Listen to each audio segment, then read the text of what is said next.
돈은 뜨겁게 사랑하되 차갑게 다루어야 한다. 돈과는 확실하게 어느 정도 거리를 두어야 하며 돈을 그냥 따라가서는 안 된다. 오나시스가 이야기한 것처럼 돈의 정면으로 부딪혀야 한다. 이러한 원칙은 상승하고 있는 주가를 뒤쫓아가기보다는 떨어지고 있는 주가에 정면으로 맞서야 하는 주식시장에서 더욱 유효하다. 돈이 많은 사람은 투자할 수 있다. 돈이 조금밖에 없는 사람은 투자해서는 안 된다. 그러나 돈이 전혀 없는 사람은 반드시 투자해야 한다. 안녕하세요, 라이크북입니다. 오늘 소개할 책은 돈 뜨겁게 사랑하고 차갑게 다루어라 입니다. 지은이는 앙드레 코스톨라니, 출판사는 미래의 창 출판사입니다. 앙드레 코스톨라니의 책은 주식 투자 필독서 1순위에 꼽히는 책입니다. 그만큼 책 내용이나 코스톨라니의 지혜와 내공이 가득 담겨 있는 책입니다. 이 책을 이미 읽어보신 분이라도 한 번 더 들어도 좋은 내용으로 구성을 하였습니다. 전설적인 투자자 앙드레 코스톨라니의 지혜를 편안하게 눈을 감고 한번 들어보시길 바랍니다. 이 영상이 여러분들에게 많은 도움이 되길 바랍니다. 들어가겠습니다. 1. 고통과 수업료. 이 책을 읽은 일부는 내 경험에서 무엇인가를 배울 수 있을 것이며 주식 노름꾼에서 투자자로 변하려고 할지도 모른다. 증권 거래에 대해 이해하고 어느 정도 통달하려면 사실 수업료를 지급해야 한다. 다시 말해서 투자로 돈을 번다면 그것은 고통이 따르는 돈이라는 의미다. 먼저 고통이 있고 나서 그 다음에 돈이 오는 것이다. 투자자들이 반드시 조심해야 할 것이 있다. 무슨 수단을 써서라도 잃어버린 돈을 찾고자 하는 것은 무모한 짓이다. 만약 손실을 보았으면 즉시 그것을 받아들이고 책상을 정리한 뒤 0에서 다시 시작할 각오를 해야 한다. 투자자에게 가장 어려운 것 중 하나가 증권에서 입은 손실을 현실로 받아들여야 하는 것이다. 이것은 외과 수술과 비슷하다. 뱀에게 팔을 물렸다면 독이 온몸에 퍼지기 전에 그 팔을 잘라내야 한다. 빠르면 빠를수록 좋다. 투자는 마치 나쁜 카드로 적게 읽고 좋은 카드로 많이 벌어야 하는 포커판과 같다. 또한 매일매일 대차 대조표를 만들면서 수익을 계산해도 안 된다. 일단 증권과 사랑에 빠지면 인생의 많은 다른 것들을 보지 못한다. 맛있는 음식과 좋은 와인, 멋진 여자들, 그리고 음악이 없다면 인생이 얼마나 단조로운가. 2. 돈과 심리. 주식 가격에 영향을 미치는 요소로는 두 가지가 있다. 첫 번째 요소는 돈이다. 돈은 산소 혹은 차를 움직이는 기름 같은 것이다. 그러나 시장은 돈만 가지고 움직이지 않는다. 두 번째 요소는 심리다. 투자 심리가 부정적이어서 누구도 주식을 사고자 하지 않으면 주가는 상승하지 않는다. 이 두 가지 요소, 즉 돈과 심리가 긍정적이면 시세는 올라가고 부정적이면 시세는 하락한다. 한 요소가 긍정적이고 다른 요소가 부정적이면 흐름은 중화되어 커다란 동요가 없고 재미없는 주식시장이 계속된다. 바로 여기에서 나 자신의 신념이 된 다음의 공식이 나왔다. 돈 플러스 심리는 추세. 3. 공급과 수요의 원칙. 주가의 흐름은 주식을 내놓는 매도자가 주식을 사들이는 매수자보다 더 급박함을 느끼는가 안 느끼는가에 달려있다. 만약 주식을 가진 사람이 심리적 혹은 물질적 압박감으로 주식을 내놓았는데 돈을 가진 사람은 그와 반대로 살 마음은 있으나 꼭 사야 한다는 압박감에 놓여있지 않으면 그 주가는 떨어진다. 하지만 돈을 가진 사람이 급하게 주식을 찾고 주식을 가진 사람은 그다지 주식을 팔아야 하는 심리적, 물질적 압박감에 놓여있지 않으면 주가는 상승한다. 모든 것은 공급과 수요에 달려있다. 내 모든 주식 투자 이론은 여기에서 세워졌다고 해도 과언이 아니다. 4. 경제와 주식시장의 관계. 한 남자가 개를 데리고 산책을 한다.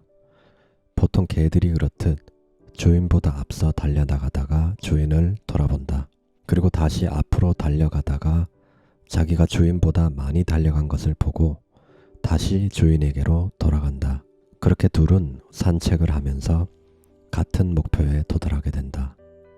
주인이 1km를 걷는 동안 이 개는 앞서다가 돌아오기를 반복하면서 약 4km를 걷게 된다. 여기서 주인은 경제이고 개는 증권시장이다. 요컨대 장기적인 안목으로 보면 경제와 주식시장은 같은 방향으로 진행되어 나간다. 5. 코스톨라니의 달걀. 시장이 과매수 상태인지 아니면 과매도 상태인지를 판단하기 위해서는 먼저 주식시장의 상승운동과 하강운동의 해부도를 이해할 필요가 있다.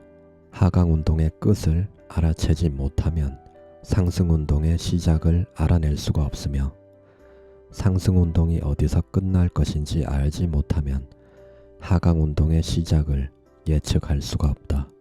나는 모든 시장의 장기 변동을 강세장과 약세장으로 구분한다.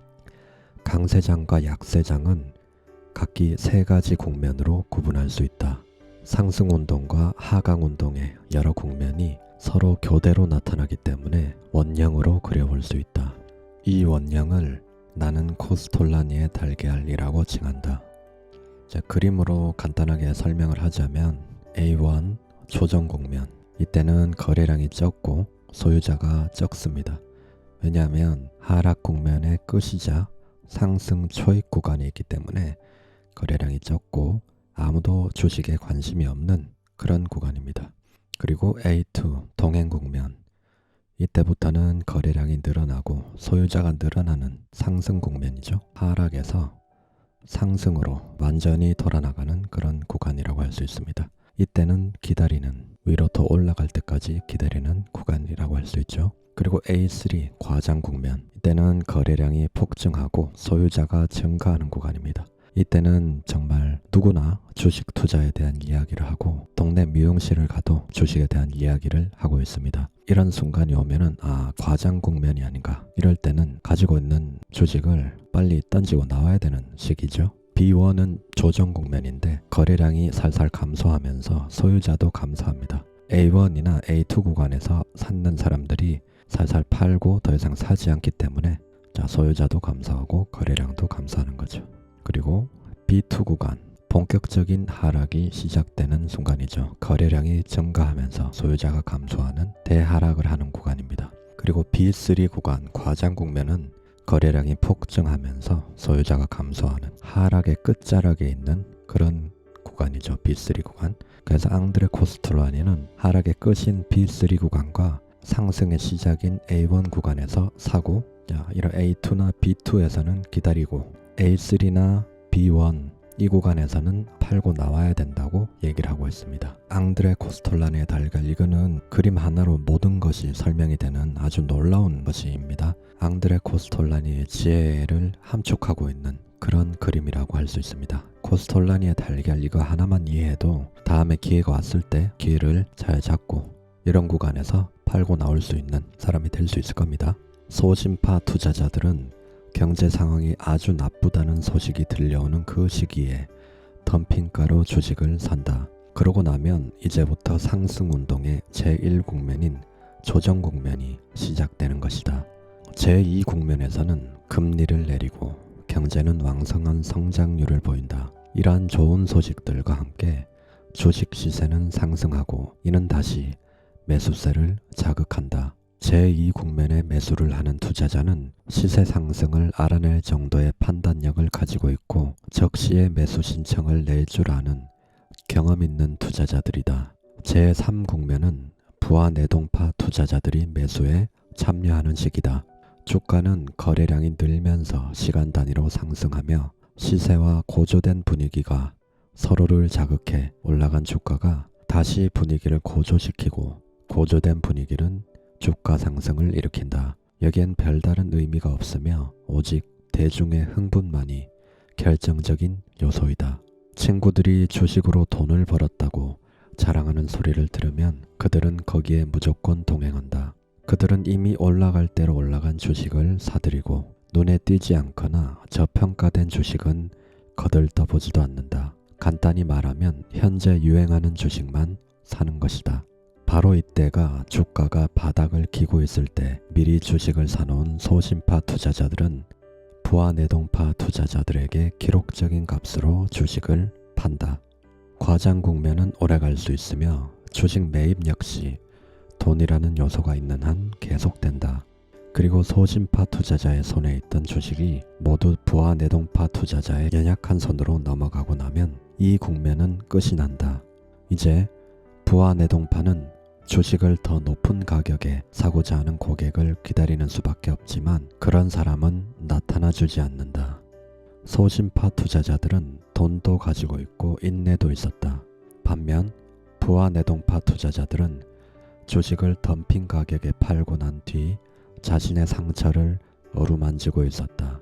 언제나 손해를 보는 사람은 비싸게 사고 싸게 파는 사람들이다. 내 돈으로 산 주식을 가지고 있다면 시세 하락에도 평안할 수 있고 또 실제로 평안하다. 그리고 나는 수년 전부터 신용거래를 하지 않는 원칙을 가지고 있다. 6.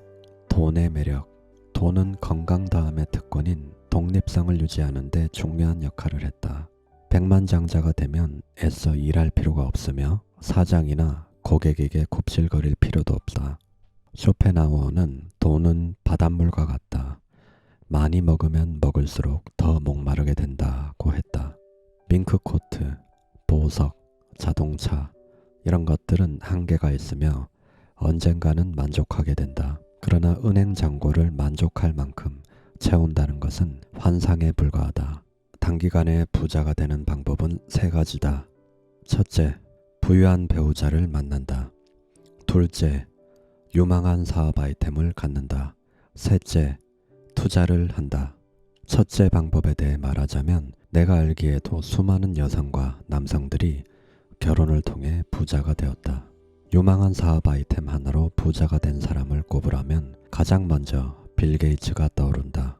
그는 훌륭한 아이디어와 정확한 직관력으로 이미 30대에 미국 최고의 부자가 되었다. 유망한 사업 아이템으로 부자가 되는 방법에 대해 나는 할 말이 없다. 내 전문 영역은 단기간에 백만장자가 될 수 있는 3번째 가능성, 즉 투자이기 때문이다. 나는 나라를 가리지 않고 주식, 국채, 외환 등 종류도 가리지 않고 투자를 했다. 바람이 부는 대로, 경제나 정치 상황이 요구하는 대로, 호경기나 불경기에도 모든 영역에 투자를 하였으며 이렇게 잘 살아남았다. 언론에서는 나를 가리켜 증권시장의 거목이라고 하지만 나는 이 말을 좋아하지 않는다. 거목은 실수를 모르는 존재지만 나는 분명 그렇지 않기 때문이다. 나는 단지 오랫동안 경험을 쌓은 증권 전문가일 따름이다. 내일이 어떻게 될지는 나는 모른다. 그러나 어제가 어떠했고 오늘이 어떤지는 잘 알고 있다. 80여 년간 증권시장의 경험은 내게 한 가지를 분명히 가르쳐 주었는데 그것은 다름 아닌 투자는 과학이 아니라 예술이라는 사실이다. 투자자가 된다는 것은 아주 멋진 일이다. 더군다나 나처럼 은퇴 국면으로 들어간다면 말이다. 사실 그것은 우리 사회의 일반적인 직업도 아니며 성공을 보장해 주는 것도 아니다. 그러나 그것은 매일 새로운 것에 도전하는 지적 행위이며 나처럼 나이가 들수록 점점 더 필요하게 되는 정신적 체조이기도 하다. 그러나 유감스럽게도 이 분야에서 그러한 모습은 점점 줄고 있다. 그들은 증권시장에서 오랫동안 카지노 노릇만을 할 뿐이다. 돈이 많은 사람은 투자할 수 있다. 돈이 조금밖에 없는 사람은 투자해서는 안 된다. 그러나 돈이 전혀 없는 사람은 반드시 투자를 해야 한다. 투자를 시작하려면 항상 어느 정도의 돈은 가지고 있어야 한다. 그렇다고 돈이 꼭 많아야 할 필요는 없다. 적은 금액으로도 얼마든지 높은 수익을 올릴 수 있다. 투자자의 2번째 물질적 조건은 시간적 제한 없이 돈을 쓸 수 있어야 한다는 것이다. 주식 투자를 하는 사람이라면 누구든 지금 투자해서 앞으로 3년 뒤에 집을 사고 5년 뒤에는 회사를 차릴 것이라고 장담해서는 안 된다. 증권거래소에서는 사람들이 생각하는 대로 일이 진행되지 않는다. 올바른 생각을 가지고 있으면 언젠가는 돈을 벌 수 있겠지만 그것이 언제인지는 아무도 모른다. 또한 주식 투자를 통해 정기적인 수입을 얻게 될 것이라고 믿어서도 안 된다. 주식 투자에 성공할 경우 엄청난 이익을 얻어 부자가 될 수도 있겠지만 실패할 경우 엄청난 손실을 입어 빈털터리가 될 수도 있다. 물질적인 조건이 충족되더라도 투자자가 되려면 또 다른 준비가 필요하다. 즉, 주식 투자에 뛰어들려면 기꺼이 위험을 감수하겠다는 정신적 준비 운동이 필요하다. 확실한 수익을 보장해주는 주식시장은 세상 아무데도 없다. 만약 그런 곳이 있다면 아무도 새벽 5시에 일어나 컨베이어 벨트 앞에서 일하지 않을 것이다. 7. 단기 투자자. 단기 투자자는 미미한 주가 변동만을 이용하고자 한다. 줄타기 고개를 해야 한다. 물론 단기간에 큰 돈을 벌 수도 있다. 그러나 주식의 끊임없는 움직임 속에서 정확한 순간을 포착하기는 어렵다.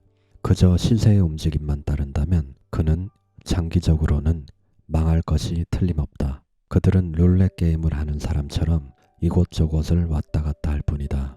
난 지금까지 80여 년간 증권계에 몸담아왔지만 장기적으로 성공한 단기 투자자를 본 적이 없다. 은행과 브로커들은 그들 고객을 단기 투자자로 만들기 위해 별의별 수단을 다 쓴다. 소위 데이 트레이딩이라는 것을 위해 수수료를 줄이고 실시간에 당일 거래를 할 수 있다고 떠든다. 이렇게 해서 경험 없는 개인 투자자들은 이들의 농간으로 모두 단기 투자자가 되어버렸다. 이는 무책임하고 도덕적으로 비난받을 행동이다. 한 젊은 미용사는 데이 트레이딩으로 큰 돈을 만질 수 있었기 때문에 미용사 직업을 포기했다고 말했다. 난 단기 투자자들을 싫어하기는 하나 그들은 주식 거래를 활성화하는 데 필요한 존재들이다. 단기 투자자가 많을수록 시장이 커지고 유동적이 된다. 어떤 부분에서 시세가 하락하면 어디선가 매수자가 나타나서 그 내림세를 막아주는 역할을 한다. 마찬가지로 시세가 상승하면 새로운 매도자가 나타나 상승 운동을 저지한다. 이것은 마치 엔진의 실린더가 움직이는 원리와 같다. 실린더가 많을수록 엔진은 무리 없이 잘 돌아간다. 주식을 사서 보관만 하는 장기 투자자로만 시장이 이루어져 있다면 시장은 매우 비유동적일 것이다.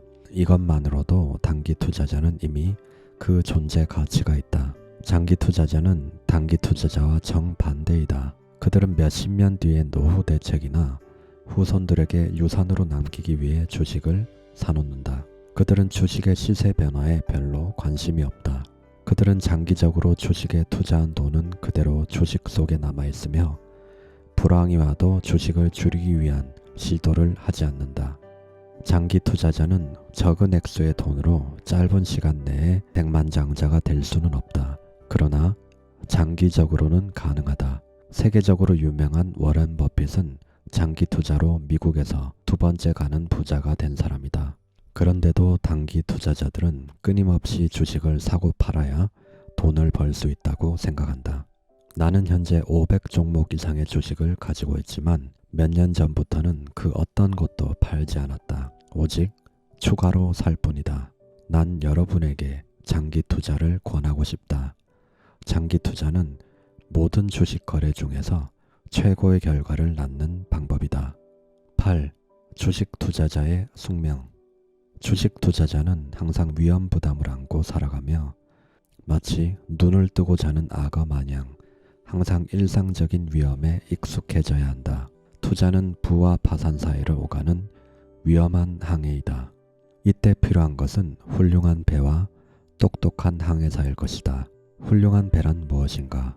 돈, 인내, 강인한 신경으로 무장한 배이다. 그럼 똑똑한 항해사는 어떤 사람인가? 경험이 풍부하고 주체적으로 생각하는 사람이다. 내 경험은 크나큰 손실을 겪으면서 얻은 것이다. 그러므로 투자자들 가운데 일생에 적어도 2번 이상 파산하지 않는 사람은 투자자라고 불릴 자격이 없다고 생각한다.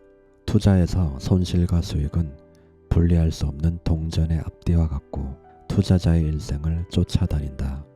조금 과장해서 묘사하면 성공적인 투자자는 100번 중 51번을 이익을 얻고 49번의 손실을 본 사람이다.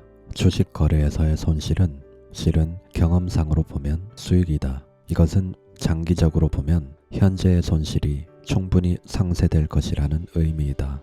그러나 이때 수익은 손실의 원인을 제대로 분석하고 연구했을 때 가능하다.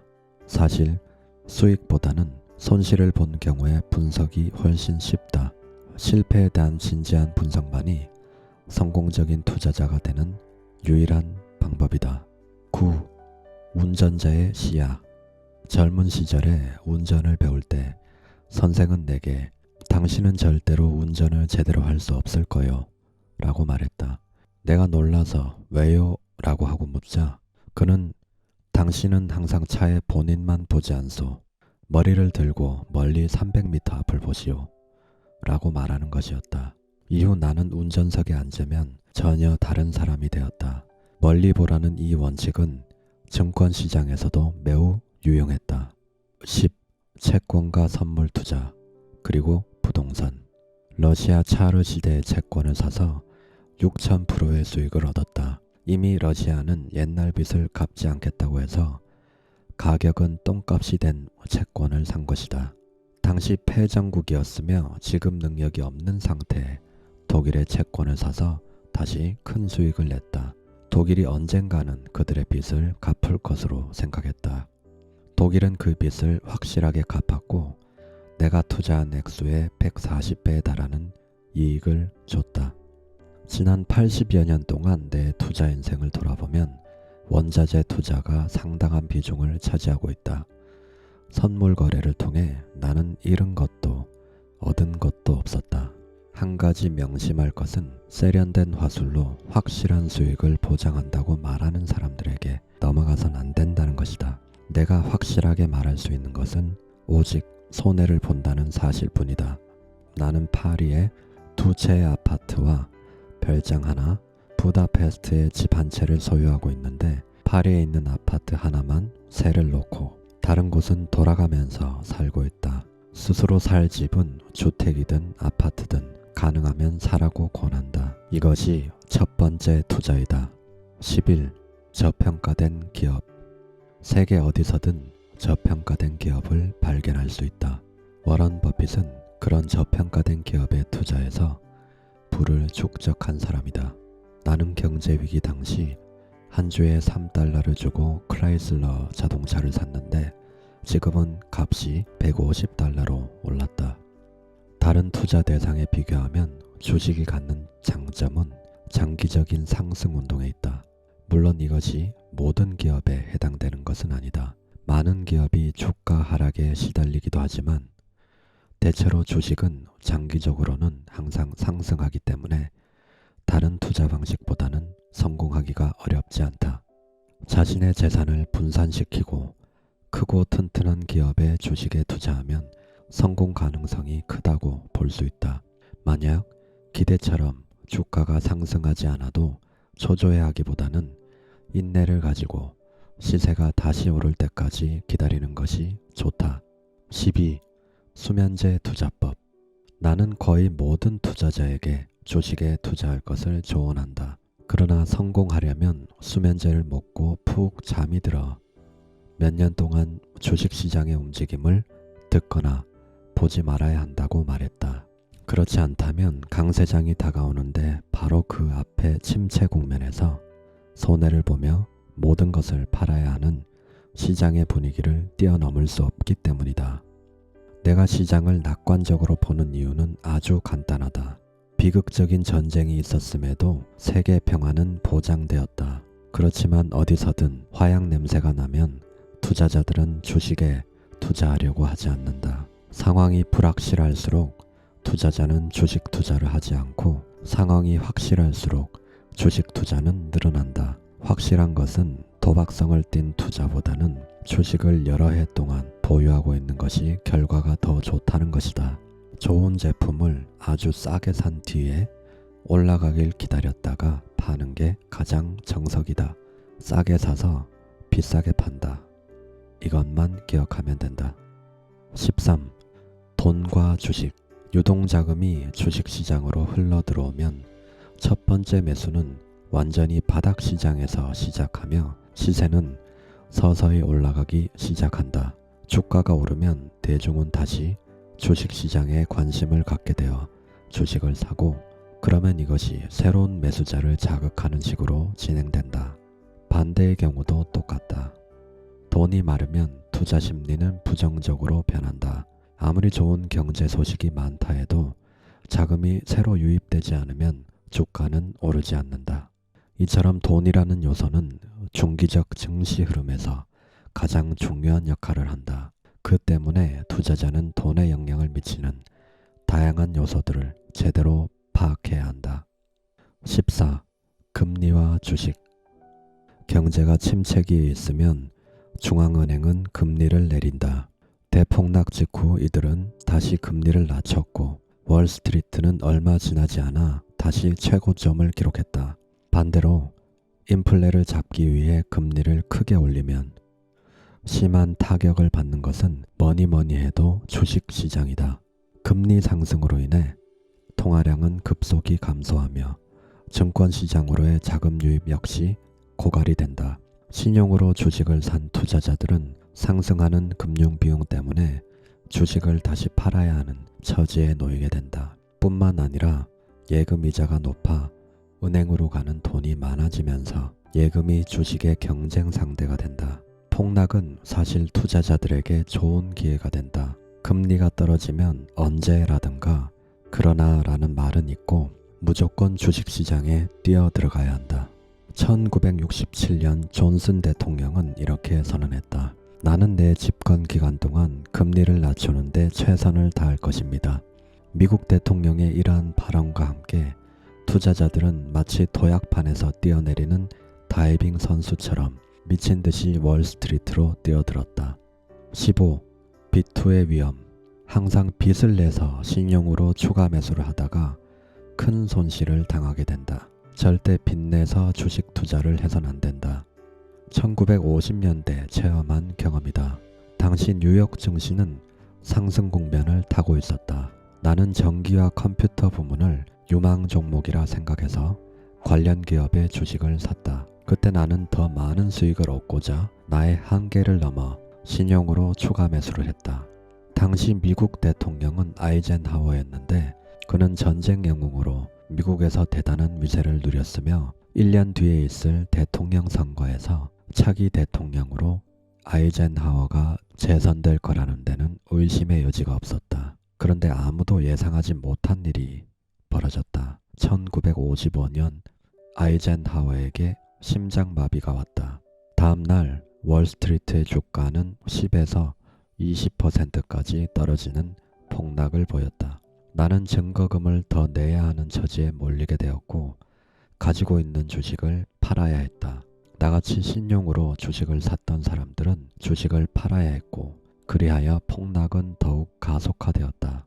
그런데 며칠이 지나 아이젠하워가 건강을 회복하자 증시는 다시 활기를 띠기 시작했고 곧 옛날의 시세를 회복했다.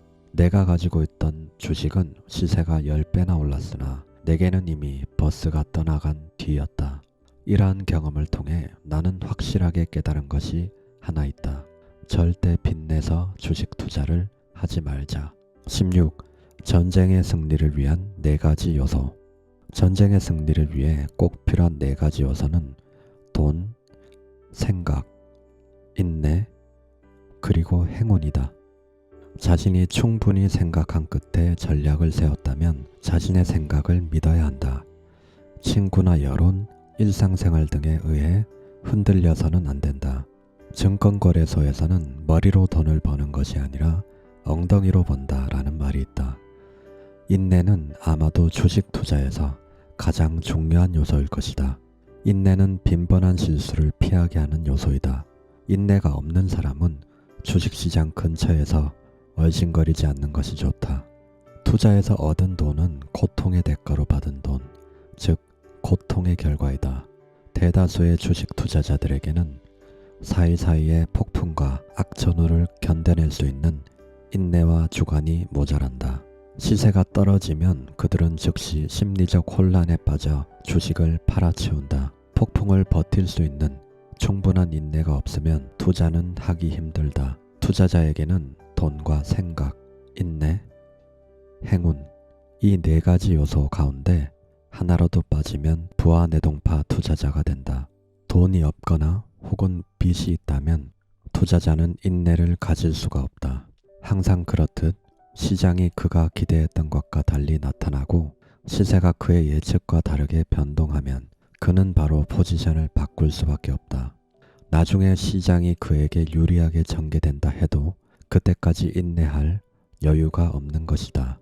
인내가 없으면 조그마한 파동에 흔들려 손실을 피할 수 없게 된다. 붐이나 주가 폭락은 절대 분리할 수 없는 하나의 쌍이어서 하나가 없는 다른 하나의 존재는 생각할 수도 없다. 번성기의 붐은 풍선처럼 부풀어 오르고 결국에 가서는 그것을 터뜨리는 바늘이 나타난다. 그것은 영원불변의 법칙이다. 붐 없이 폭락 없고 또한 폭락 없이는 붐도 없다. 주식시장의 역사는 바로 붐과 폭락의 반복 그 자체이다. 17. 대중과 반대로 하라. 강세장은 처음에는 온건하다. 그러다가 상승 흐름이 도를 넘어 진행된다. 상승 흐름은 중간 정도의 주식을 비이성적으로 상승시키게 되고 결국에 가서는 대량의 무가치한 주식까지도 상승 운동에 포함되게 한다. 모든 사람들이 돈을 벌려는 욕심에 앞서 믿을 수 없이 높은 가격을 지급하는 것도 마다하지 않는다. 전 유럽에서 행운을 쫓는 사람들이 튤립을 얻기 위해 네덜란드로 모였고 그 결과 가격 상승은 피할 수 없는 것이 되었다. 마치 오늘날 많은 개인 투자자들이 인터넷 주식을 사모으는데 혈안이 되어 있는 것처럼 말이다. 대중들은 주가가 오를 때만 사고 그렇게 해서 주가는 더욱더 오른다. 주식이 과도하게 올랐기 때문에 조정은 필수 불가결하다. 시장은 제1의 조정 국면으로 시작해서 제2, 제3 국면으로 넘어가는 것인데 그 점을 보지 못했던 것이다. 투자자가 성공하려면 넘실거리는 이 파동 안에서 어떤 태도를 가져야 할까? 그것은 물론 소심파에 속해야 하고 남들과는 반대로 행동해야 한다. 하강운동의 과장기인 제3국면에서 매수해야 하고 매수하고 난 뒤에 가격이 더 떨어져도 동요하지 말아야 한다. 상승운동의 제1국면에서는 이미 최저점을 넘어섰기 때문에 계속 매수해야 한다. 제2국면에서는 수동적인 관망자로서 그 상황과 함께 움직이기만 하면 되고 제3국면에 접어들어 화랑기가 오면 이제 시장에서 나갈 준비를 해야 한다. 이 증권시장을 보는 기술의 핵심은 무엇보다도 현재 시장이 어디에 위치하고 있는가를 정확히 아는 데 있다. 18. 소심파와 부하내동파. 경험이 많은 투자자도 역시 실수는 하게 마련이다. 이런 실수는 그에게 오히려 필요한 경험을 쌓게 해주며 그 실패 덕택에 과잉 매도 혹은 과잉 매수 상황을 일찌감치 느낄 수 있는 감각을 기를 수 있다. 시장이 악재에도 더 이상 하락하지 않는다면 그것은 시장이 과잉 매도 상태에 있다는 징후라고 볼 수 있고 이는 곧 바닥에 이르렀다는 뜻이다. 주식은 이미 소심파 투자자의 수중에 있으며 그들은 악재에도 별로 개의치 않는다. 소심파 투자자들은 미래에 대한 믿음과 비전을 가지고 있으며 신용으로 산 주식이 하나도 없으며 좋은 소식을 기다리는 인내심도 있다. 그 반대로 시장이 호재에도 별 반응을 보이지 않는다면 이것은 과잉 매수 상태를 알리는 것이며 이미 최고점 근처에 와 있다는 의미이다. 이럴 때 주식은 부하내동파 투자자들의 손안에 있으며 그들은 좋은 소식에도 불구하고 더 이상 살 수가 없다. 이때 소심파 투자자들은 돈을 가지고 있지만 비싼 시세로는 사려고 하지 않는다. 거래량 역시 많은 것을 암시해준다. 시세 하락 시에 일정 기간 동안 많은 거래량을 보인다면 이것은 많은 주식이 부하 내동파의 손에서 소심파의 손으로 넘어가고 있음을 뜻한다. 거래량이 늘어가는 가운데 주가가 계속 떨어진다면 이것은 일정 기간이 지난 후에 곧 상승운동이 시작될 것임을 나타내는 징조이다. 이것이 하강운동의 과장기인 제3국면이며 이때 부하 내동파 투자자들은 우량주든 아니든 자신이 보유한 주식을 모두 내다 판다. 오랜 기간 동안 거래량이 적은 가운데 시세가 지속적으로 떨어지는 경우라면 이것은 좋지 않은 징조이다. 왜냐하면 이것은 주식이 아직도 시장 회복을 기다리는 부하 내동파의 손에 있다는 뜻이며 이런 가운데 시세가 조금이라도 내려가면 두려움 속에 그 내림세는 가속화될 수 있기 때문이다. 주식 거래량이 많은 가운데 가격이 오른다면 이것은 아주 좋지 않은 징조이다. 거래량이 크면 클수록 증권거래소는 하강 국면으로 접어들기 때문이다. 높은 거래량 속 시세 상승이 아주 좋은 매수 시기라는 관점에 반기를 든다. 다수의 사람들이 이때 주식을 사면 좋다고들 한다. 그러나 정말 그럴까? 거래량이 적은 가운데 주가가 서서히 상승하고 있다면 이것은 아주 긍정적으로 볼 수 있다. 주식의 대부분이 소심파의 수중에 있고 아직 부하 내동파의 손으로 넘어가지 않았다는 사실은 분명하다. 시세는 계속 올라가고 그 결과 부하 내동파 투자자들은 다시 시장에 참여할 준비를 하며 이제 소심파는 값이 올라간 자신의 주식을 부하 내동파에게 넘길 준비를 하게 된다. 요컨대 거래량이 많지 않은 가운데 시장이 상승하거나 하락하면 이것은 동일한 흐름이 지속될 것임을 시사하며 거래량이 점차 늘어나면서 시장이 상승 혹은 하락하면 이것은 흐름의 반전이 멀지 않았다는 것을 말한다. 19. 언론과 반대로 하라. 가장 분명한 암시는 일반적인 의견이 어떠한가를 보면 알 수 있다. 주식시장에 대한 언론 보도가 긍정적이면 이전에 주식에 대해서 전혀 몰랐던 사람들까지 증시에 관심을 갖게 되며 그래서 마지막 비관론자들까지 낙관론자로 바뀌면 시장은 강세장, 즉 제3국면의 끝에 서 있다고 볼 수 있다. 반대의 경우도 마찬가지다. 모든 언론 매체가 어두운 견해를 보이고 마지막 낙관론자들마저 비관론자로 바뀌면 시장은 약세장의 제3국면, 즉 하강운동의 끝에 와 있다는 것이다. 이때 투자자는 재빨리 매수세에 편승해야 한다. 그러나 이것이 말처럼 쉽지는 않다. 투자자가 대중의 히스테리에 파묻히지 않으려면 훈련을 해야 하며 냉정하다 못해 냉소적이어야 한다. 이것이 바로 성공의 조건이다. 그러니 증권에서 성공하는 사람은 소수일 수밖에 없다. 투자자는 용기도 있어야 하고 적극적으로 참여할 줄도 알아야 하며 게다가 현명해야 한다. 난 알아. 하지만 다른 사람들은 모두 어리석어 라고 스스로 자신 있게 말해야 한다. 20. 대중심리. 투자자가 대중심리로부터 벗어나 하강운동의 과장 국면에서 매수했다고 하면 그는 그 이후에 주가가 떨어져도 주식을 계속 소유할 수 있는 강한 주관을 가져야 한다. 여기서 손실이 과중하게 되면 스스로 너무 당황해 정신을 못 차릴 수도 있기 때문이다. 이 고비를 넘고 시장이 다시 상승운동을 시작하더라도 강세장이 진행되는 사이사이에 하락을 경험하게 된다. 만약 이 전개 과정을 이해하지 못하면 상황을 새로 검토해야 한다. 이것이 잠깐 지나가는 흐름이라는 결론이 나오면 투자자는 확실하게 그 자리에 버티고 머물러야 한다.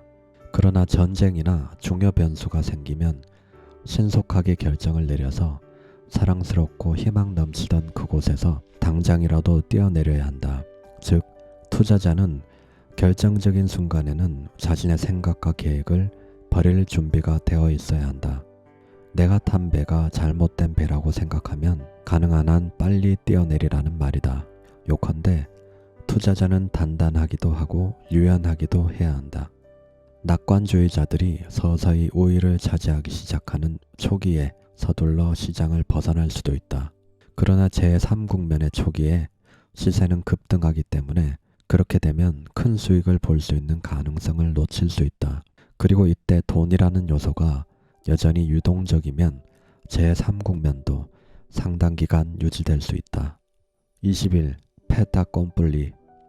투자자는 신문을 읽어야 중요한 정보들을 얻을 수 있다. 누구나 아는 뉴스라면 별 의미가 없는 것으로 생각한다. 어떤 기업이 실적이 상승할 것을 기대하면 주가가 올라가고 막상 수익이 공시되면 주가는 그날부터 떨어지기 시작한다. 예견했던 일이 일어났고 그것은 현실이 된 것이다. 이걸 페타 꼼뿔리라고 한다. 공시 이전에 주식을 사서 공시 때 수익 실현을 해야 한다. 만약 수익이 기대보다 낮다면 시세는 공시 몇 초 후에 바로 급락할 것이다. 어느 기업의 수익 저하를 예측했다면 주식은 미리 팔릴 것이고 주가는 공시 전까지 계속 떨어질 것이다. 그러나 공시하는 날에는 이미 다 팔렸기 때문에 주가는 개별 매수에 힘입어 서서히 다시 오르게 될 것이다. 수익 저하가 생각보다 크지 않다면 공시가 나가는 순간에 흐름은 바로 반전하여 주가는 폭발적으로 상승하게 된다. 페타 꼼뿔리 현상, 기정사실. 1990년 걸프 전쟁 때 사담 후세인이 쿠웨이트를 침공했고 원유 감산에 대한 우려로 유가는 배럴당 20달러에서 40달러로 올라간 반면에 주가는 여러 달 동안 하락했다. 이때 부하내동파 투자자들은 두려움 속에서 천천히 주식을 팔았다. 물론 항상 그렇듯이 이 주식을 사들인 사람은 소심파 투자자들이었다. 전쟁이 터지자 상황은 180도 바뀌었다. 주가는 미국의 승리에 힘입어 크게 올라갔다. 그 대신 유가는 50%나 떨어져 배럴당 20달러로 내려갔다. 2차 세계대전 이전에도 시장은 그런 방식으로 전개되었다. 히틀러가 프라하를 점령한 이후 파리 증권거래소의 주가는 계속 떨어졌다. 그런데 전쟁 발발 직전에 소수의 사람들이 지금 저가인 주식을 사면 위험 부담이 없다고 생각했다. 왜냐하면 전쟁이 일어나지 않으면 폭풍 같은 주가 상승을 경험하게 될 것이고 전쟁이 일어나면 어차피 모든 것이 끝장이라고 생각했기 때문이다. 전쟁이 벌어지면 주가는 떨어지기 때문에 전쟁의 징후가 보이면 증권 거래인들은 주식을 내다 판다. 이때는 모든 투자자들이 팔려고 하기 때문에 전쟁이 나기 전에 주가는 이미 최대한으로 떨어진다. 그리고 전쟁이 정말 일어나면 모든 주식은 다 팔린 후이므로 증권거래소에 더 이상의 매물은 없게 된다. 주식은 소심파 투자자들의 손에 있으며 그들은 주가가 오를 거라고 예견하기 때문에 절대로 팔지 않는다. 이제 서서히 강세장이 진행되며 주식의 유인력은 점점 더 커진다. 아무리 중차대한 사건이라도 일단 터지고 나면 과거지사가 되며 증권시장에는 더 이상 의미 없는 일이 되고 만다. 22. 약세장에 장사 없다. 약세장에서도 수익을 얻을 수 있을 정도로 잘하는 투자자는 없다. 일반적으로 추세가 하락하면 극소수의 주식만이 하락을 면할 수 있기 때문이다. 요컨대 강세장에서는 최악의 종목을 선택했다 하더라도 조금은 벌어들일 수 있으나 약세장에서는 최고의 종목이라도 수익을 얻기가 어렵다. 따라서 우선 일반적 추세를 보고 그 다음에 주식을 선별하라. 주식시장이 상승 추세라고 판단하면 투자자는 성장 가능성이 높은 주식을 찾아야 한다. 우선 어떤 산업 분야가 앞으로 가장 전망이 좋은지를 알아내야 한다. 많은 사람들이 이미 어떤 분야를 선택해서 주가가 상한가로 올랐다면 그것은 이미 몇 년 아니 몇십 년의 성장이 반영된 것이라고 할 수 있다. 전체 시장이 상승 운동의 제2국면에 있음에도 불구하고 몇몇 주식은 과매입된 상태인 경우가 있다. 투자자는 성장 산업을 대중보다 한 템포 먼저 알아내야 한다. 그래야만 적정한 가격에 탑승할 기회를 가질 수 있다. 23. 두 가지 차트 패턴.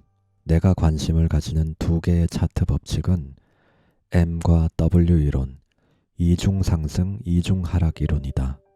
차트가 몇 번 M을 보여주면 이것은 천장, 즉 최고에 달해 더 이상 올라갈 수 없다는 의미이다. 이때는 많은 양의 주식이 매물로 나온다. 이 매물이 다 없어지지 않는 한 시세는 오르지 않을 것이다. 주가가 이전 최저점을 넘어서 떨어지면 이는 계속 떨어질 것이라는 신호이다. 반면 W 형태가 반복이 되면 주가가 더 이상 내려갈 수 없는 바닥까지 온 것을 의미한다. 주가를 유지하려는 집단이 있다는 소리다. 주가 관리라고 한다. 이중 상승, 이중 하강 이론과 MW 이론은 오래된 차트 법칙이며 나는 차트 옹호자는 아니지만 이 두 법칙의 도움을 크게 받았다. 24. 투자자들을 위한 권고사항과 금기사항 10가지 권고사항 1. 매입 시기라고 생각되면 어느 업종의 주식을 매입할 것인지를 결정하라. 2. 압박감에 시달리지 않도록 충분한 돈을 가지고 행동하라. 3. 모든 일이 생각과 다르게 진행될 수 있다는 것을 명심하라. 그리고 반드시 인내하라. 4. 확신이 있다면 강하고 고집스럽게 밀어붙여라. 5. 유연하게 행동하고 자신의 생각이 잘못될 수 있음을 인정하라. 6. 완전히 새로운 상황이 전개되면 즉시 팔아라. 7. 때때로 자신이 보유한 종목의 리스트를 보고 지금이라도 역시 샀을 것인지 검토하라. 8. 대단한 가능성을 예견할 수 있는 경우에만 사라. 9. 계속해서 예측할 수 없는 위험 역시 항상 염두에 두라. 10. 자신의 주장이 옳더라도 겸손하라. 10가지 금기사항 1. 추천 종목을 따르지 말며 비밀스런 소문에 귀 기울이지 마라. 2. 파는 사람이 왜 파는지 혹은 사는 사람이 왜 사는지를 스스로 알고 있다고 생각하지 마라. 또한 다른 사람들이 자기보다 더 많이 알고 있다고 생각해서 그들의 말에 귀 기울이지 마라. 3. 손실을 다시 회복하려고 하지 마라. 4. 지난 시세에 연연하지 마라. 5. 주식을 사놓은 뒤 언젠가 주가가 오를 것이라는 희망 속에서 그 주식을 잊고 지내지 마라. 6. 시세 변화에 민감하게 반응하지 마라. 7. 어디서 수익 혹은 손실이 있었는지 계속해서 계산하지 마라. 8. 단기 수익을 얻기 위해서 팔지 마라. 9. 정치적 성향, 즉 지지나 반대에 의해 심리적 영향을 받지 마라. 10. 이익을 보았다고 해서 교만해지지 마라. 긴 영상 봐주셔서 정말 감사합니다. 이 영상이 도움이 되셨다면 구독과 좋아요 부탁드립니다. 다음에 더 좋은 영상으로 찾아뵙겠습니다. 라이크북이었습니다. 감사합니다.